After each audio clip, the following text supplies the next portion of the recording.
So we have an interesting article here from this website called Law 360. And Law 360 is another one of those websites that you have to have an account, you have to pay to be able to access their information. And it's just like kind of like an MLEX style of website where they're providing insights, they're providing analysis and information to people who work in the law sector and giving them just more intelligence to do their jobs and to see what's going on across a wide range of different things. So it's again a website you'd have to pay to be able to see, but they talked about the Xbox Activision Blizzard acquisition, talking about how they believe that the licensing deals that Microsoft is doing for Call of Duty is going to be key for this deal to be approved by the regulators. And we have a little bit of a summary here. Someone took some screenshots so we can kind of see what they talked about. So let's read through it. This is a tweet from Idle Sloth saying, Brad Smith said that the Boosteroid deal makes it even more clear to regulators that our acquisition of Activision Blizzard will make Call of Duty available on far more devices than before. Smith has also said that much more deals are underway. We already heard about him saying that after they made that deal with Boosteroid. They said you can expect more deals for Call of Duty, for the Activision Blizzard catalog coming in the next couple of days or couple of weeks or whatever. And then we saw later they did the deal with Ubitus, which is another streaming platform. And I'm assuming there are going to be some more deals that are going to be coming out between Xbox, Activision, Blizzard games, and these other streaming platforms, or maybe some other platforms. Maybe PlayStation will finally sign the dotted line. And that will be the biggest deal out of them all, which I think would push the regulators to go ahead and improve this deal for sure. But here's what it says. Law 360. As Microsoft hashes out a slew of video game licenses in an effort to appease regulators, scrutinizing his plan to buy Activision Blizzard for nearly $70 billion, industry sources believe that Xbox makers' very public strategy to show it doesn't have monopolistic intentions could ultimately seal the mega deal. So they're thinking here that everything they've been doing will prove and show to these regulators that they aren't trying to foreclose their competition. They aren't trying to be a monopolistic company in gaming. It's not their intention. What they are trying to do is expand and to get access to the mobile sector and to be able to try to expand their subscription in cloud gaming, but also want to provide these games to the other cloud gaming services and basically just get as many people, no matter where they're playing, really no matter what platform they're playing on, to play within the Xbox ecosystem, which if done properly, which it seems like they are doing it properly, will benefit everybody. I mean, there's no way Nintendo would have signed the 10-year deal. That's what I keep going back to. Yeah, maybe these smaller companies, to them, getting these huge games onto their platform and working with a massive company like Microsoft is a no-brainer. But Nintendo, as such a big dominant player in the gaming industry, there's no way they would have signed a bad deal for Call of Duty. I just don't see that happening. And to me, that is showing that these big companies like Nintendo, like Valve, who don't even need to sign a deal, they say they trust Xbox and they trust Microsoft, know that this, at the end of the day, they will be able to benefit some way off of this deal of the Xbox Activision Blizzard acquisition if they do their business correctly, where we have PlayStation on the other side who just wants to block this deal and at the end of the day may end up being left behind if they are continuously being stubborn. It says Microsoft announced 10-year agreements this week with both Boosteroid and Ubitus to bring Xbox PC games and Activision titles to the cloud gaming platforms. The agreements add to those Microsoft has already reached with Nintendo and Nvidia. The tech giant extends a similar offer to rival Sony, which has fiercely opposed the Activision deal months ago. Microsoft, advised by Simpson Thacher Bartlett LLP, agreed to buy Activision Blizzard in January of 2022 and now faces a triple threat of regulatory hurdles from the European, UK, and US authorities. And it's crazy. It's been over a year since they announced this. It's been just a wild time this generation, particularly when it comes to Xbox. You had the announcement of Bethesda the previous year in 2021, I believe. And then you had the announcement of Activision a year later. So it's just two huge major acquisitions with incredible IPs and incredible games where people were going into this generation waiting to see how Xbox was going to bounce back before they made the acquisition of Bethesda, before they made the acquisition of Activision. I think the general thoughts around Xbox were positive because of Game Pass and them having still a large catalog of first-party titles that were in the works and that were coming out.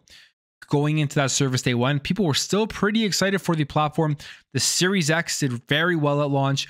When they showed off the Series X, a lot of people were excited that it was as powerful as it was and that this looked like just a big improvement over the Xbox One from the marketing to the launch to everything that they were offering, where you look back at the Xbox One, the launch of that console was not very good. So I think overall it was very positive for Xbox. And then these deals just put everybody over the top. And it's going to continue like that throughout the generation, especially as these games do start releasing into Game Pass.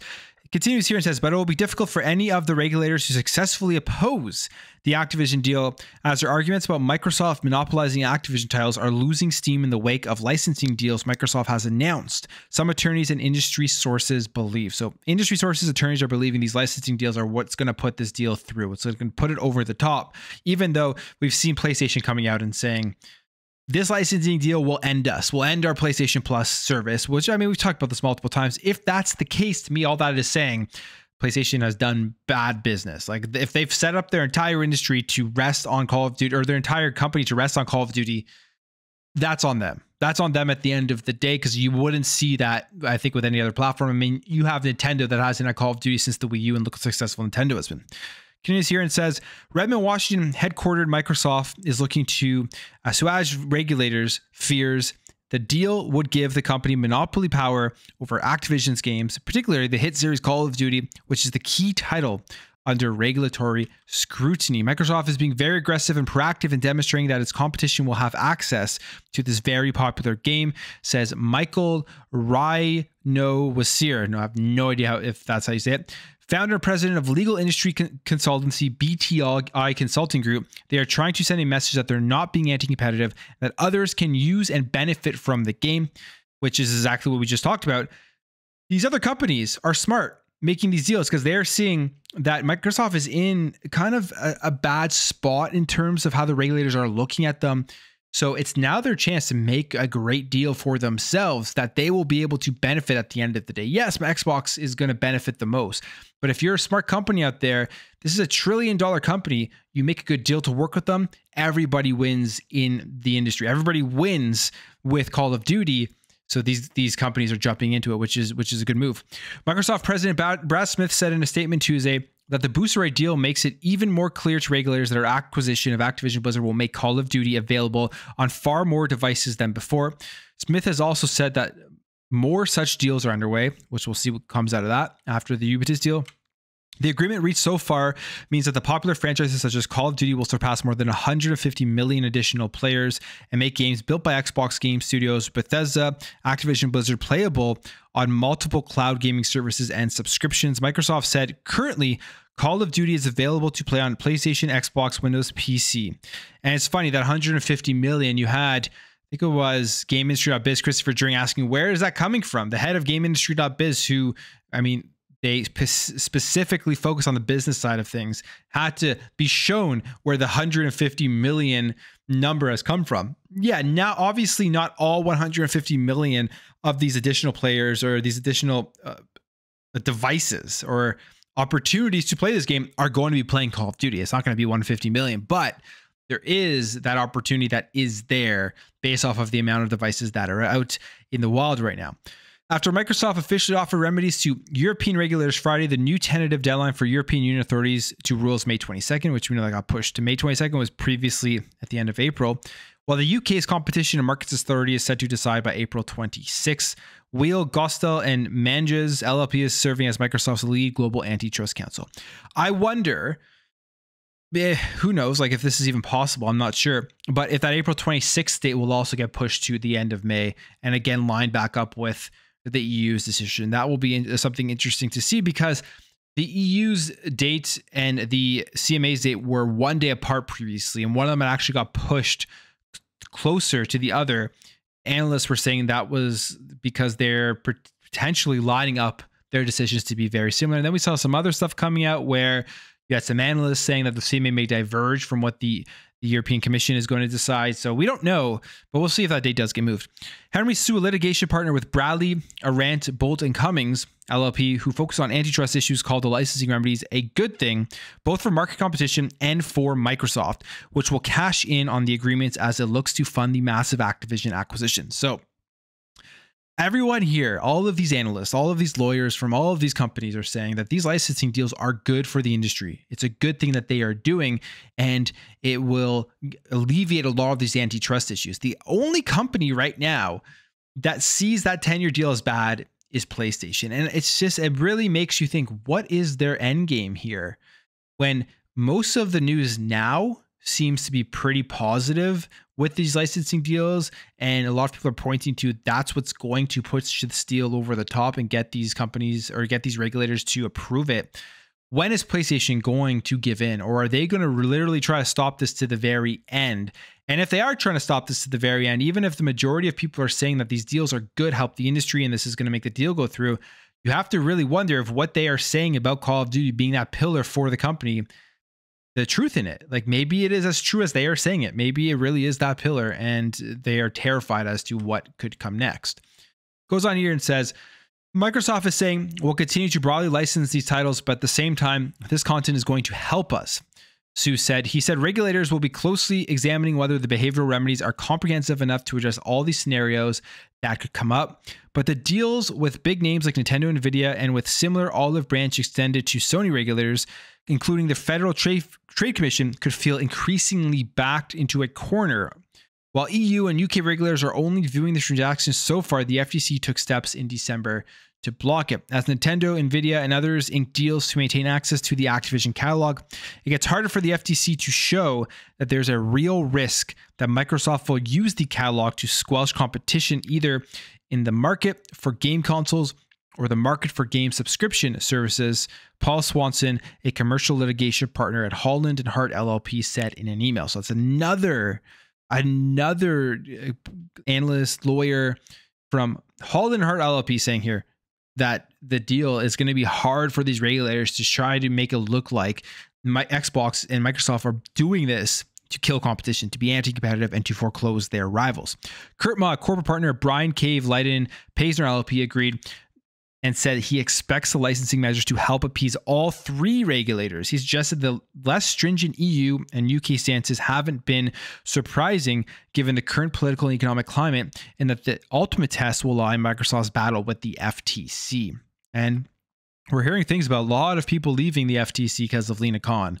Again, I think it's what's going on in the FTC, just absolutely my opinion, but it's just political posturing. It's just them trying to look like, hey, we are tough. Don't mess with us. Anyone going forward, we are going to challenge you, and you're going to have to go through time, money, lawyers, all of these things. It's not just going to be a simple approval of your deals. That's what it seems like to me, what is going on there, which is, again, it's absurd because I don't live in the United States, but this is people's tax monies that's being used here, which just seems like political posturing. I don't know how many people are happy about that. We have to remember, especially post-Brexit and given the nature of the economy at the moment, that both the EU and the UK are keen to be champions of investment and business. They will be aware that this is the biggest video game merger and acquisition deal ever. They will want to be open for business and be seen to encourage merger and acquisition and investment. Access to Call of Duty is a valid concern, but if and when it is properly addressed, there is not much on the competition front that stands in the way of the transaction being cleared in the EU and the UK. So that is very positive because we know the EU, we've already seen articles come out that they are looking to approve.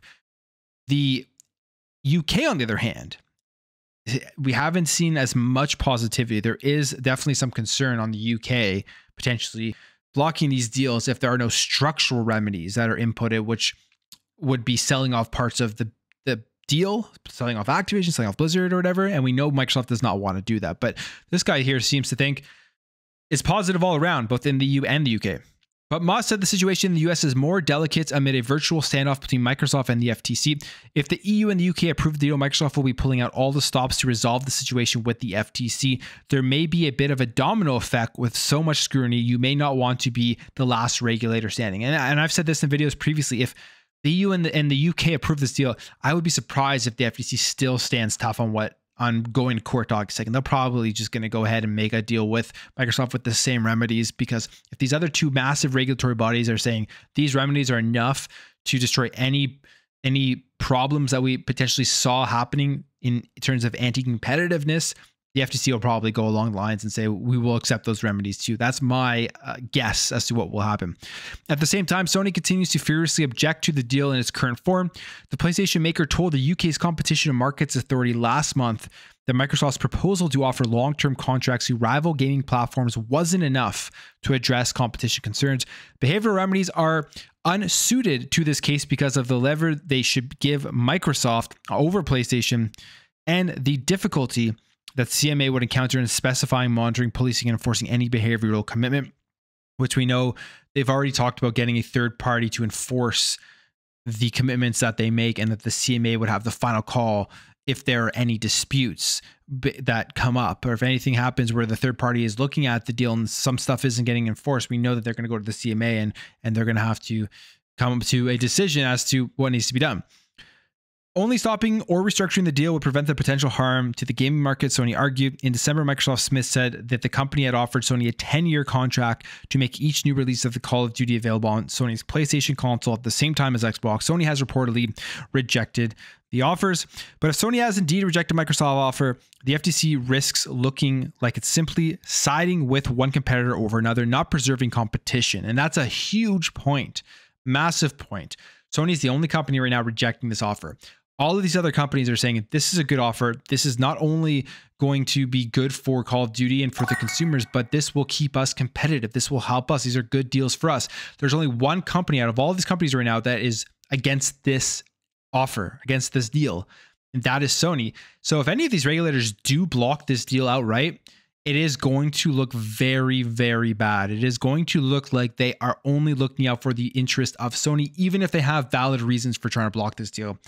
The public perception, the talk, everything is going to look like Sony has some pull with these regulators and they work for trying to protect their best interests. I think a lot of people are going to come to that conclusion, even if that isn't the truthful case of the matter. It says here to finish it off, BCLP's Moss said Microsoft would have known the licensing measures were going to be necessary before signing the deal as part of the risk assessment and structuring analysis in any large purchase of this type. What Microsoft may not have known and may be finding out now as it negotiates with the regulators is the extent to which it needs to implement these measures to satisfy the regulators. It may be more than Microsoft bargained for. But it does seem like Microsoft is willing to do more because they want this deal to go through. One of the biggest things, like we just talked about in my last video, is for mobile, which they could be potentially opening up a mobile store in 2024. But that's a very interesting article. It was actually lots of good stuff that came out of that. Very positive from all of these lawyers, from all of these companies here that think this deal is going to happen. And they think that essentially what Microsoft is doing with their licensing agreements is good for the industry, good for competition, and it should satisfy the regulators. But I'm going to leave that there, guys. Let me know what you think about all of this stuff. If you're new here, hit that subscribe button. If you enjoyed the video, hit the like button. And again, thank you for the support. And I'll catch you guys in the next video.